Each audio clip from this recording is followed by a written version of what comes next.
By the time police arrived at the abandoned construction site off Interstate 70, Rachel Miller had already been missing for 12 hours. Her car sat crooked in the gravel lot. The driver's door was unlocked. Her purse was still inside, but her phone was gone. Now pause for a second. Ask yourself this. If you were planning to disappear, what would you take first? And if someone else wanted you gone, what would they make sure never got found? What investigators didn't know yet was that Rachel's husband had been less than a mile away the night she vanished, watching everything unfold. And this is where the story truly begins. Maplewood Heights, just outside Columbus, Ohio, is the kind of suburb people trust. Quiet streets, motion lights at every driveway, neighbors who believe nothing bad ever happens here. That belief is what makes places like this dangerous. Ethan Miller, 38, lived there with his wife of 9 years. He was a systems analyst, quiet, methodical, the kind of man you'd forget moments after meeting. No criminal record, no history of violence, no reason for suspicion. At least that's how it looked. Rachel, on the other hand, stood out. She worked in business development, thrived on networking events, and loved the energy of new connections. For years, their differences worked, until they didn't. Tell me, have you ever felt someone pulling away but couldn't prove it? Rachel started guarding her phone, taking late calls, leaving for work events that never appeared on her calendar. When she came home, she sometimes smelled like rain and concrete, as though she'd been standing somewhere unfinished. Ethan noticed every detail, but he didn't confront her. He watched, and if you think that's strange, keep listening. One Thursday evening in early October, Ethan was cleaning the garage when something fell from behind a storage bin. A black backpack Rachel hadn't used in years. Inside was a phone. Not her phone. A burner. Fully charged. Now here's a question. Why would a married woman with nothing to hide need a second phone? Before Ethan could answer that himself, the screen lit up. Tonight. Same place. No mistakes. Ethan sat down slowly. The messages weren't romantic. They were calculated. Meeting points, instructions, warnings, delete after reading. Use the other phone. If he finds out, everything collapses. When Rachel came home later that night, Ethan didn't say a word. He kissed her cheek, asked about her day, and listened as she lied effortlessly. That night, while she slept, Ethan memorized everything. And this is important. He didn't confront her. He didn't take the phone. He put it back exactly where he found it. From that moment on, Ethan lived two lives. By day, he was still the dependable husband. By night, he was quietly connecting dots. M turned out to be Marcus Hale, a powerful real estate developer with multiple unfinished projects around Columbus. Ethan discovered Rachel had been meeting him at construction sites, late at night, off the grid. Why construction sites? Why unfinished buildings?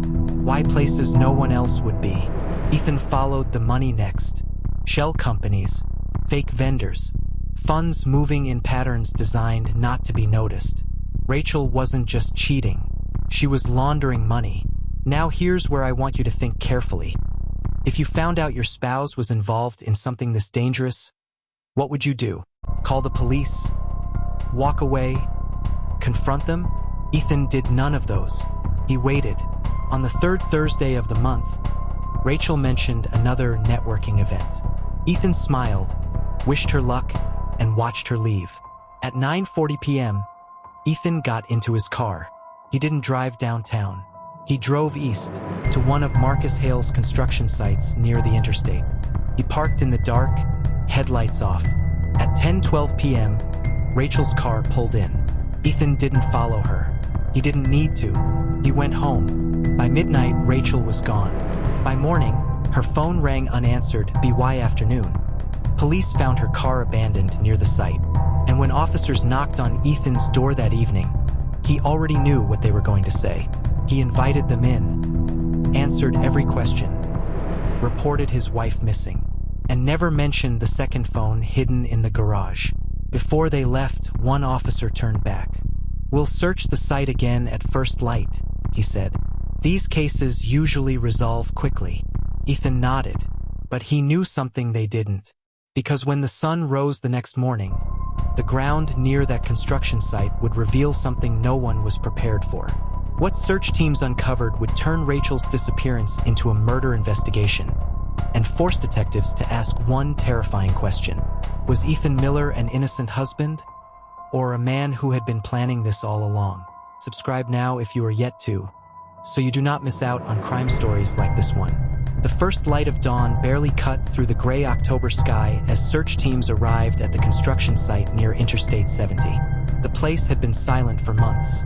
A skeleton of steel beams, half-built walls, and muddy trenches. Now it was crawling with police officers, forensic experts, and volunteers, all hoping to find answers. Detective Laura Bennett surveyed the scene, her breath forming clouds in the chilly morning air. She was a seasoned investigator, known for her relentless pursuit of truth and sharp instincts. Today, that instinct told her this case wasn't going to be simple. Rachel Miller's abandoned car had been discovered the previous afternoon. Door unlocked, purse inside, and no sign of Rachel herself. A missing person, yes, but something about the scene screamed something darker. Laura crouched near the edge of a deep foundation pit, a gaping hole surrounded by piles of gravel and damp earth. It was here, according to a security guard's report, that loud voices had been heard late at night, hours before Rachel vanished. The ground was soft, the mud sticky beneath her boots. Something glinted half-buried near the pit's edge. She reached down. A woman's bracelet, delicate and unmistakably feminine. The kind Rachel always wore. For the team, this was the first undeniable sign that Rachel had been here, and probably not by choice. Inside the police command center, Ethan Miller sat quietly, answering question after question. His calm demeanor unnerved some officers.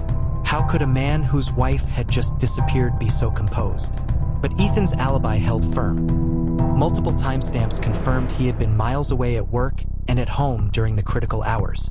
Surveillance footage from traffic cams showed his car moving steadily along familiar routes. Detective Bennett knew alibis could be fabricated.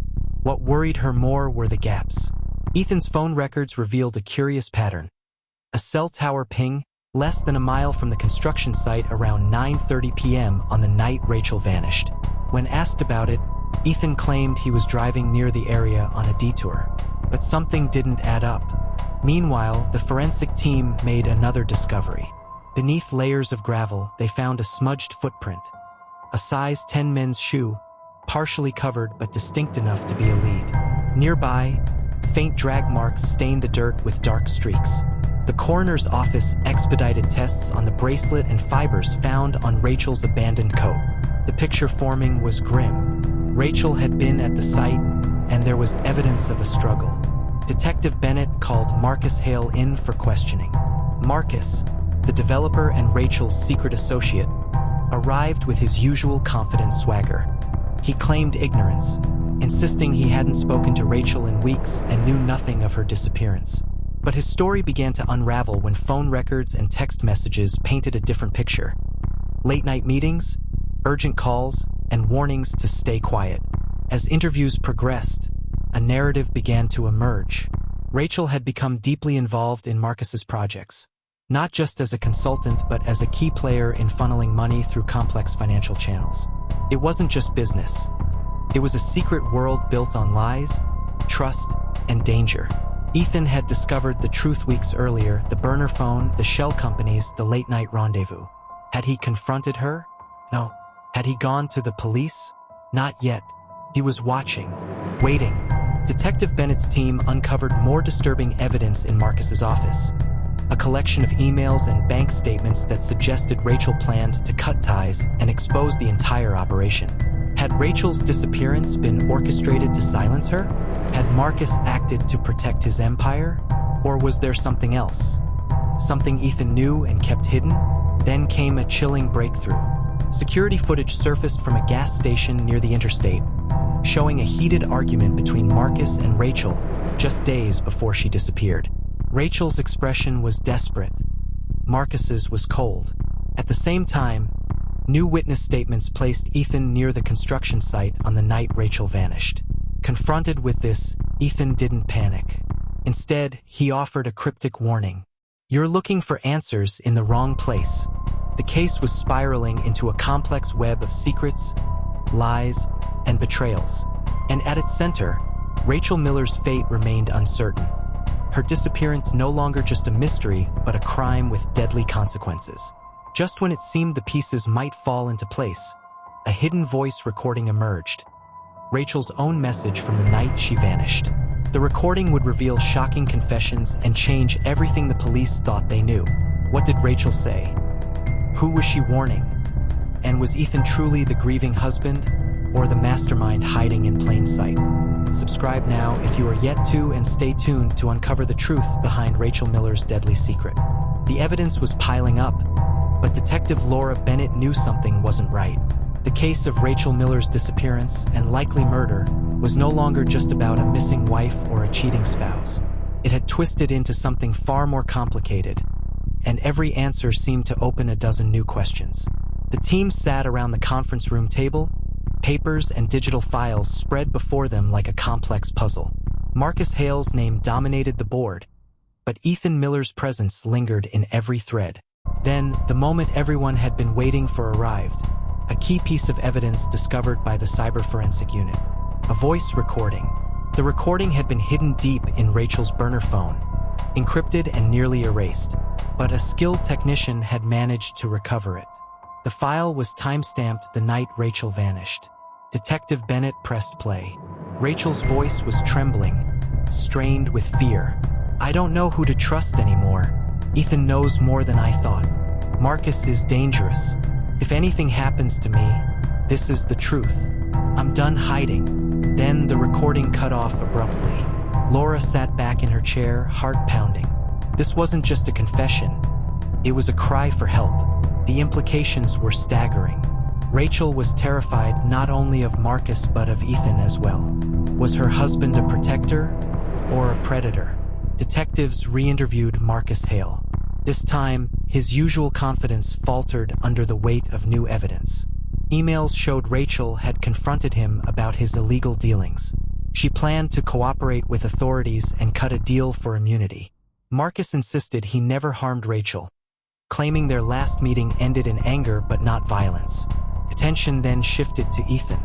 Police had previously accepted his alibi, but his evasiveness during questioning now seemed deliberate. Phone records placed him near the construction site late the night Rachel disappeared. Witnesses who had been silent before began to recall seeing a man matching Ethan's description lingering around the site. Why had Ethan lied about his whereabouts? What was he hiding? As investigators dug deeper, they uncovered a web of deception. Financial audits revealed Ethan had secretly withdrawn large sums of money from joint accounts in the weeks before Rachel vanished. Had he been funding his own side of a dangerous game? Then came the most chilling discovery. Forensic analysis of the bracelet found at the site revealed 2 sets of fingerprints. Not just Rachel's, but someone else's. The second set matched neither Marcus nor Ethan. Who was the mysterious third party? Further digging revealed Marcus had recently hired a private security contractor, a man with a violent past and no alibi for the night Rachel disappeared. Police surveillance records showed this man's vehicle near the construction site on the night in question. Detective Bennett realized this case was not a simple love triangle. It was a deadly power struggle involving money laundering, betrayal, and murder. And Ethan Miller was at the center, whether willing or not. But just when the investigation seemed to be closing in, a shocking new lead emerged. An anonymous tipster contacted the department, claiming to have footage from inside Marcus Hale's office. A video that could turn the entire case upside down. The video showed Rachel arguing heatedly with someone in the shadows, her voice barely audible. Suddenly, the camera shifted to reveal Ethan entering the room. His face was cold, unreadable. What happened next was a blur, but the tape ended with Rachel screaming. Detective Bennett stared at the screen, mind racing. Had Ethan orchestrated the confrontation? Was Marcus's violent security contractor involved? Or was Ethan playing a darker game? With new evidence pointing to Ethan's possible involvement and a mystery third party lurking in the shadows, the question remained, who killed Rachel Miller? And more importantly, was justice about to be served? or buried forever. Subscribe now to catch the explosive conclusion. You won't believe how this story ends. The courtroom was packed. Cameras flashed. Reporters whispered. After months of twists, turns, and secrets unearthed, the moment of reckoning had arrived for Ethan Miller. The prosecution laid out its case with relentless precision. Ethan had been the puppeteer behind Rachel's final, fatal night, feeding Marcus Hale misinformation, exploiting his own wife's secrets, and ultimately standing back while a deadly plan unfolded. Then came the bombshell, the recovered voice recording from Rachel's burner phone. In her trembling words, Rachel confessed to the dangerous web she'd woven. The affair, the money laundering, and her plan to escape it all. But most chilling was her warning about Ethan. "He knows, and I think he wants Marcus to find out," she said. The jury listened, captivated and horrified. During the trial, forensic evidence confirmed what the police had suspected. Rachel had been assaulted by more than one person. The mysterious third party was Marcus's private security contractor, Robert "Rook" Mason, known for his violent past and loyalty to Marcus. Robert testified under immunity, describing the night Rachel confronted Marcus about going to the authorities. Ethan had arrived unexpectedly, cold and silent, allowing the confrontation to escalate. When Rachel tried to flee, the struggle turned deadly. Ethan's defense attorney painted a different picture. One of a husband pushed to the edge by betrayal, who never intended for his wife to be harmed. He argued Ethan's actions were misguided attempts at justice. After weeks of testimony and hours of deliberation, the jury returned. Ethan Miller was convicted of conspiracy and obstruction of justice, but not murder. Marcus Hale and Robert Mason were convicted of second-degree murder. As Ethan was led away, reporters shouted questions. One simple query cut through the noise. "Do you regret it?" Ethan paused, then answered, his voice steady and chilling. "She made her choices. I made sure there were consequences." But the verdict didn't end the story. Speculation swirled. Was Ethan a mastermind who orchestrated his wife's death in cold blood? Or a man broken by betrayal who let violence play out beyond his control? Some say he loved Rachel. Others say he was always capable of this deadly patience. Because sometimes the most dangerous revenge is not the one you see coming. Thank you for following Rachel Miller's story. If you want more gripping true crime tales with twists you won't believe, subscribe and hit the bell icon. There's always more beneath the surface.